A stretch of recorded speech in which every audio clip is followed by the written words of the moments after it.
Zina la Atate ndi la Mwana ndi la Mzimu Woyera. Amen. Chaulere cha Ambuye athu Yesu Khristu, chifundo cha Mulungu Atate, komanso chiyanjano cha Mzimu Woyera zikhale nanu abale. Takumana pano pa Word Made Flesh kuti tigawane mawu a Mulungu atithandize pa zimene tikuyenera kupanga pa moyo wathu. Ndipo mutu wathu tikunena kuti et canis infidus nescis latrare. Ndipo mawu athu tiatenga kuchokera pa Ezekiel chapter 3 ndime ya 16 mpaka ndime ya 21. Masiku asanu ndi awiriwo atatha, chauta adandipasa uthenga adati, iwe mwana wa munthu, ndakuyika kuti ukhale mlonda woyang'anira Israeli. Uzikati ukamva mawu anga uzikawachenjeza. Ndikauza munthu woyipa kuti, munthu woyipa iwe uzafa.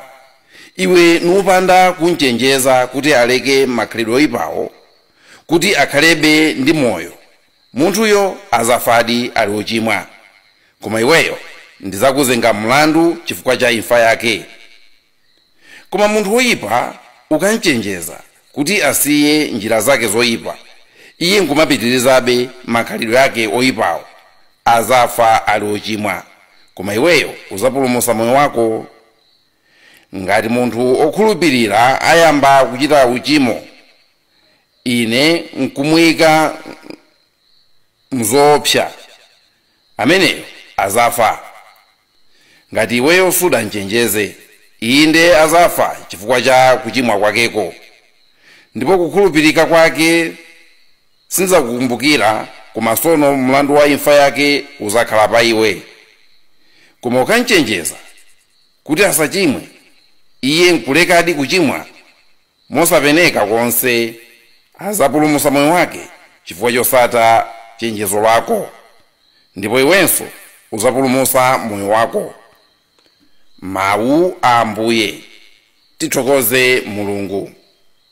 Abale anga okondeka, nkhani imene ndabwera nayo lero kuti inu ndi ine tiyisinkhesinkhe mwa serious ndi nkhani ya galu osakuwa, amene lero Mulungu mwini wake akumutchula kuti galu osakhulupirika. Ambuye Yesu amatiuza kuti funafunani ndipo muzapeza, pemphani ndipo muzalandira, gogodani ndipo muzapeza. Ndakhala nthawi yonseyi ndikusakasaka njira yoti uthenga wanga mwina umveke ndithu, wakuti dziko la Malawi tikusowa kusonkhana ndi kupemphera. Koma ndimakanika kupeza chichewa chabwino choti nkufika patali. Ndikukhulupirira Mulungu adadziwa kuti ndikusakasaka, ndipo zulozuloli anandidusisa njira yoti ndikapezemo china chake chondithangatira kusuntha uthenga umenewu. Et canis infidus nescis latrare. Galu osakhulupirika, suziwa kuuwa. Nditapeza zimenezi ndinadodoma akaya abale, chifukwa kwathu kuno mawu ongonena kuti galu ndikutukwana ndithu. Mutu mwanga munabwera nkhawa kuti olokulalikako ndizikachulapo galu, kuti ena sakhumudwa nane. Ndinada nkhawa kuti kodi nzikati galu osakuwa ena sakazimvesa udyo, kuti mwina ndimangofuna potukwanirapo. Koma ndinalimba mtima nitakumbukira kuti kwathu munthu ne sife anthu otukwana. Nanga ineyo kutukwana konka kutenga kwani? Kwathu munthu ne sife olalata. Nanga ineyo kulatako ndikakuti ndantenga ndani? Koma nkhani ya abale kuti muimve bwino ikuyenda motere. Dominico Woyera, amene anayambisa mapemphero a corona ya Mayi Maria, inuyo mukumuziwa, anali wansembe ndipo adayambisa chipani cha ansembe olalika ma Dominicans. Chidwi chawo chinali kulalika mawu a Mulungu, ndipo amalimbikisa kukonda kuwerenga mabuku osiyanasiyana, chiphunzitso cha mpingo, kuti zolalika zawo zizikhala zogwira moyo, zozazidwa ndi Mzimu Woyera. Kumbali ya mabuku, ma Dominicans analibe anzawo. Ndipo kumbali ya kulalika aliyense amazi wabwino. Anaonekeredwa ndi Amayi Maria, amene anampasa korona chiwona kuti mwinakeyo amasakasaka njira yona kuti kodi zimene ineyo ndimakhumba nditanchitira mulungu moyo mwanga ndingazikwaniritse bwanji. Ndi amapita kuphiri kukapemphera, amapita kuti kukapemphera, ndi amayi Mariya anampasa korona ngati chida chomenyera nkhondo pa moyo wake. Korona imeneyi itangoyamba dziko lapansi Satana anaopa. Satana anaopa. Iniyo mukuziwa mmene mulungu anamuchenjezera Satana za mbewu ya mayi amene azaphwanye mutu wake. Genesis 3:15. Mayi ameneyu ndiye Mariya. Ndiye apa Mariya anapereka korona kwa Dominico ngati chida chothibulira Satana. Ndiye mbiri kunena kuti pofuna kuphwesa chida chimenechi Satana anabweretsa chimuliri mdziko lapansi ngati mmene inalili COVID yathu ija. Muliri umene unapangisa kuti zipatala, makonventi, chani monsemo mukhale mmalo osamalira anthu amene akudwala. Ndipo chifukwa chimenechi kaya kunali mabuku amene analiona kuti atifotokozereza mmene korona anaperekeredwera, amene akuyenera kuti azipempheredwera. Mabuku onsewo anaotchedwa chifukwa chona kuti muliri unali upasirana, ndipo amaopa kuti kuzera mu zinthu ngati zimenezi anthu atakupasirana matenda. Monga mmene zinachitikira kutcholo ndi mulanje kuti boma linaona kuti anthu zagwidwa matenda ndi ananka kukauza alimi onse tiyeni zulani nthochi zonse muzizule mukazi wotche tizakubwereserani nthochi za mitundu ina mpaka pano ena sana apase. Ndiye zinachitika nthawi yomwe kunena kuti mabuku osiyanasiyana anaotchedwa. Ntchito za Satana kufuna kuti asokoneze chida chimenechi chimene mayi Mariya adapereka. Ndi panadusa chinthawi chachitali korona uja alifwa, koma mulungu nthawi zonse amakausa wina wake. Ndiye patadusa chinthawi wansembe wina wachipani chomwechi cha Dominican otchedwa Alan de la Roche anaonekeredwa ndi Ambuye malo osiyanasiyana kuphatikizapo pa misa. Ndipo Yesu anamuwuza kuti iweyo chifukwa chani ukufuna kuti uzindipachika mpaka na nthawi zino? Uli ndi zonse zokuyenerera, uli ndi maphunziro okuyenerera, uli ndi nzeru zokuyenerera kuti ukalalike uthenga wa korona ya amayi yanga, koma iwe ukungokhala vuto lako nchani? Amayi Mariya mwini wake anamuonekera ndi kumulimbikisa kuti alalike za kufunika kwa korona pakati pa anthu. Wansembe yamanyozera kuonekeredwa konseko. Kumano siku lina Yesu mwini wake ndikukhupira kuti anatatopa naye anamuonekera ndipo anayankhula mawu amphamvu awa. Ananena kuti uli ndi zonse zokuyenerera kuti ukalalike za korona ya amayi yanga, koma sukupanga zimenezi. Dzikoli lazaza ndi mimbulu yolusa, koma iwe galu osakhulupirika suziwa kukuwa. Koma iwe galu osakhulupirika suziwa kukuwa. Ndatero Ambuye Yesu kumuuza la Roche, koma iwe galu osakhulupirika suziwa kukuwa. Oh my God. Yesu anena bwanji zimenezi kwa wansembe wake? Amuchula bwanji galu? Chifukwa chiketu ine napanga jenka kuti kodi ine kuti nzikachula galu pagulu anthu azikati chani? Ndiye muimvesere mbiri ya Dominico Oyera. Choyambirira zina loti Dominic limatanthauza kuti wozipereka kapena operekedwa kwa mulungu.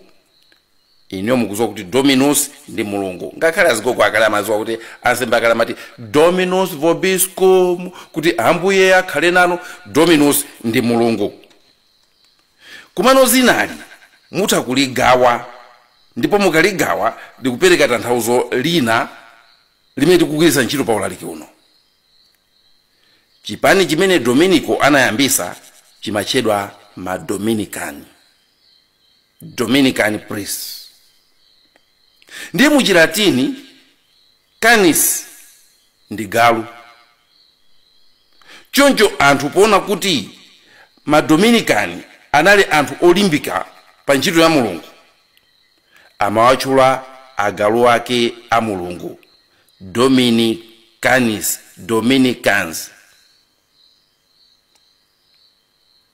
Sipokhapo amayi ake a Dominic asanabadwe anali mayi amene kubereka kumavuta, kuti akhale ndi mwana zinali zovuta, ndipo anapita kukapemphera kuti mulungu amuthangate.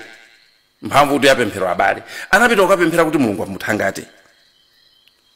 Atapemphera kwambiri analota kuti kuchokera mchiberekero mwake mwavumbuluka galu atanyamula muni woyaka kwambiri umene unaunikira ponseponse kumene galu uja amapita. Atalota zimenezi, atabwerera ku nyumba, mayi uja anapezeka kuti ali ndi pathupi, ndipo anabereka mwana, ndipo mwana ameneyo anamutchula kuti Dominic. Ndafuna muone abale kulumikizana kwa zimene Ambuye Yesu anamuwuza Laruchi kuti galu osakhulupirika suzi wakukuwa. Muzisakanize ndi moyo wa Dominico amene anayambisa chipanicho, komanso amene anali oyambirira kutumidwa pa nkhani ya korona. Ino amene muli ndi mafoni osisita, ma smartphone, ndipo mungathe kulowa pa net, ndafuna mugugule zina loti St. Dominic.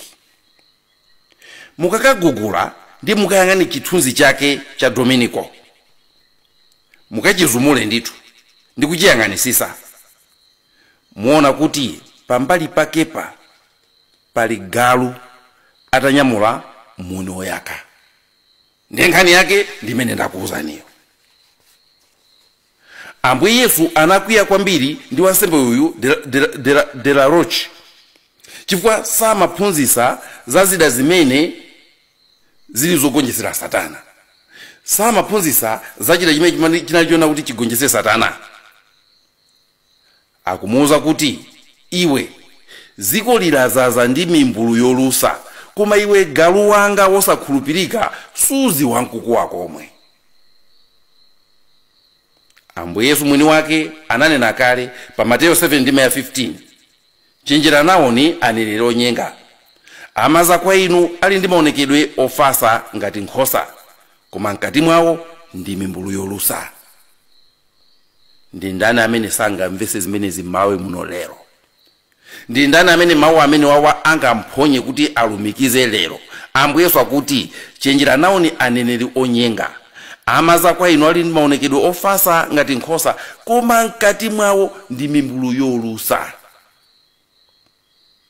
Paulo naye ananena, ndikuziwa kuti ndikangochoka ine kuzabwera mimbulu yopsa pakati panu imene sizalekerera nkhosa. Ntchito 20:29. Ndi ndani Malawi muno amene sangathe kuona kuti Amalawi sakupasidwa mpata?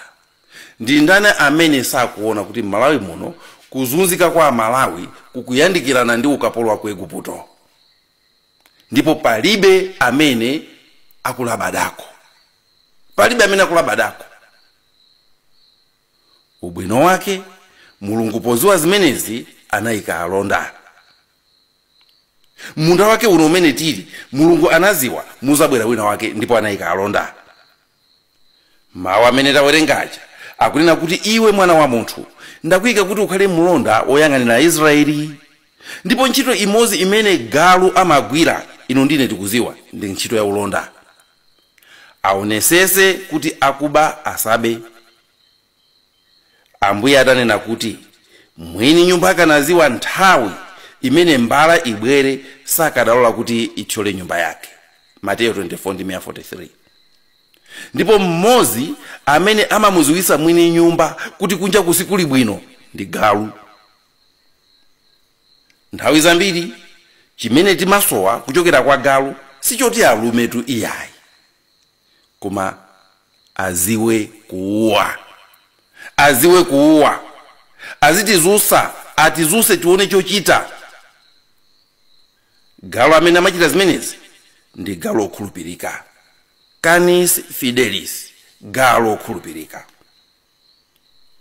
Ine lero pano ndikaliyang'ana dziko lathu, ndipo ichi ndimabwereza aliyense wakufuna kwabwino akuti dziko lathuli latengedwa ndi mimbulu yolusa imene sikulekerera nkhosa za Mulungu. Kuyambira nthawi ya COVID ija kufikira pano ndakhala ndikukulimbikitsani abale kuti muzisunzumira Satana muzimene zikutichitikira pakati pathu. Ndimaona ngati ndi ntchito yanga ngati galu wa Mulungu. Ndi ntchito yanga ngati galu wa Mulungu. Ndimaona ngati kuti kuuwa ndi ntchito yanga. Nthawi zina anthu amanena kuti galu amatha kuona afiti ngakhale ife anthu sitingaone. Ansembe anzanga, mabishopu, abusa, ngati tili agalu a Mulungu tikuyenera kumatha kuona afiti. Ngati tili agalu a Mulungu tikuyenera kumatha kuona afiti. Ndipo ntchito yathu ndi kuuwa.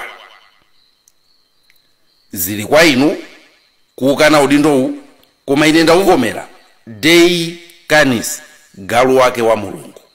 Ndachivomera chimenecho, galu wake wa Mulungu. Koma mmene zimachitikira nthawi zina, galu akamauwa ena amaona ngati kuti angouwa zili zonse.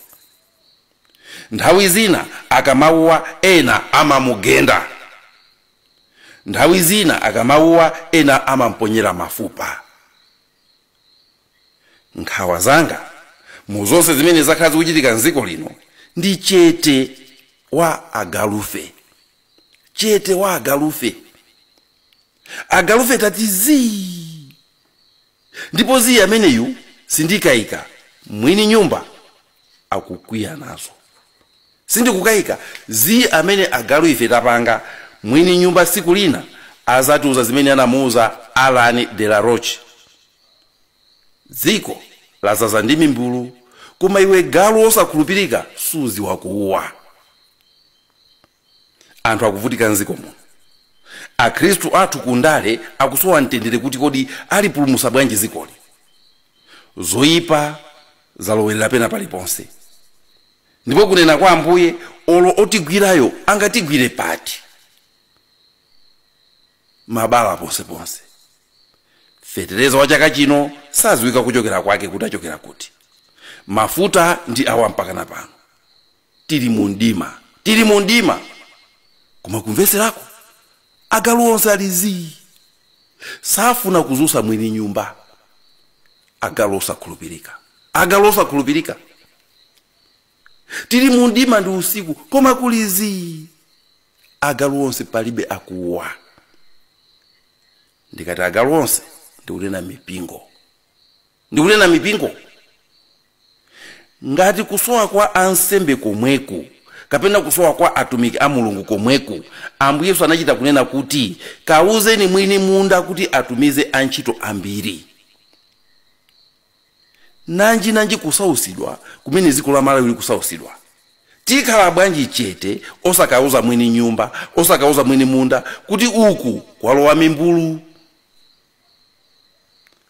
Alan de la Roche amazuzulidwa kuti sanaphunzitse anthu kupemphera korona. Anali mulaliki. Sikuti anamuzuzula chifukwa chona kuti samalankhula. Anamuzuzula chifukwa chosapemphera. Anamuzuzula chifukwa chosaphunzitsa anthu kupemphera. Kodi mipingo chikutivuta ndi chani kusonkhanitsa anthu kuti tikapemphere limodzi? Tikudziwa kuti ananena Ambuye kuti pamene awiri kapena atatu asonkhana m'dzina langa ine ndimakhala pomwepo. Mateyu 18:20. Chifukwa chani tikuderera mphamvu ya pemphero? Chifukwa chani tikuderera mphamvu ya congregation? Chifukwa chani tikuderera mphamvu za gulu pa mapemphero? Chifukwa chani sitikutenga zida zonse zimene Mulungu anatipasa zoti tizimenyera nkhondoyi? Tikuzilambalala zida zimene Mulungu anatipasa kumenyera nkhondo. Why? Aefeso 6. Choona tikuchiopa chani? Tikuchiopa chani choona kuchivala ngati lamba mchuno mwathu? Chilungamo tikuchiopa chani kuchivala ngati chida chachisulo chochinjizira pa chifuwa pathu? Bwanji sitikutenga chikhulupiriro chathu ndi kuchionesa poyera ngati chishango chathu chozimizira mivi yoyaka moto ya Satana? Bwanji sitikupanga zonse mopemphera ndi kupempha chithandizo cha Mulungu nthawi zonse? Galu osatha kuuwa, galu osatha kuuwa. Chatipangisa dundi chani? Ndi mantha kodi? Ndi mafupa? Kapena ndi tulo? Makalata talemba ndipo ena akutulukabe. Koma nkhani ili pano si ya makalata iyayi.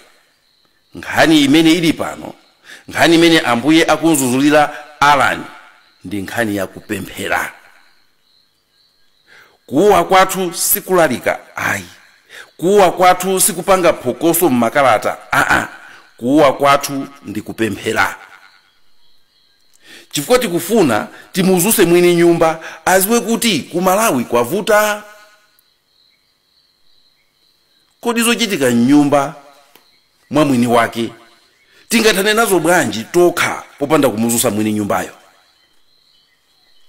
Kodi tayiwala kuti paja ananena kuti popanda ine simungathe kupanga kanthu? Pemphero ndi limene limagwedeza kumwamba. Pemphero ndi limene limathamangisa mizimu yoyipa. Kumbukirani, Ambuye anawuza ophunzira ake kuti chiwanda ichi nangati simungapemphere simungachithe. Marko 9:29. Chiwanda chimene chili Malawi muno sichingatuluke opanda pemphero. Pamisa timanena kuti oyera oyera oyera Ambuye Mulungu wa magulu ankhondo akumwamba. Ankhondo akumwamba. Kodi tikuganiza kuti magulu ankhondo amenewa angatuluke bwanji ngati sitisonkhana ndi kupemphera limodzi? Chifukwa chani tikukanika kupemphera? Ahazi adakana kupemphera kwa Mulungu kunamizira kuti safuna kumwesa Mulungu. Ndiyambe ndapanga izizi ndekha kaye ndisangothamangira kwa Mulungu. Ife tikuti bwa Isaiah 7:10 mpaka 12. Mwina nafe zokhumba zathu ngakhale tili agalu ake a Mulungu ndizosemphana ndizokhumba za mwini nyumba. Kapena tifuna zikazavuta ndeti zati komatu timafuna titaterotu. Saulo atakana kumvera Mulungu ndi kukaba ng'ombe zomwe anafunkha, pofunsidwa ananamizira kuti amafuna akazipereke nsembe kwa Mulungu. Ndafuna abale anga mipingo mumumve ichi. Mawu aja kunena kuti ngati iweyo sunzuzula munthu amene ali olakwisa, iye uja ndikufa, mulandu ulinso pa iwe. Mulungu azakulezenga iwe mulandu. Ziko la Malawi likazagwa mu mavuto, ziko la Malawi likazagwa mu nkhondo, amipingo chala chizakhala pa ife. Chala chizakhala pa ife. Chifukwa chona kuti tasanduka agalu osauwa. Ambuye Yesu ananena kuti ifeyo ntchito yathu kwa anthu amene ali oyipa sikungowazuzula kokha ayi. Ananenanso kuti muziapempherera. Mateyo 5:44. Muziapempherera. Choncho singene kuti komatu ife timanena, komatu ife timalemba makalata, komatu ife timatani. Akatifunsa munapemphera. Munapemphera.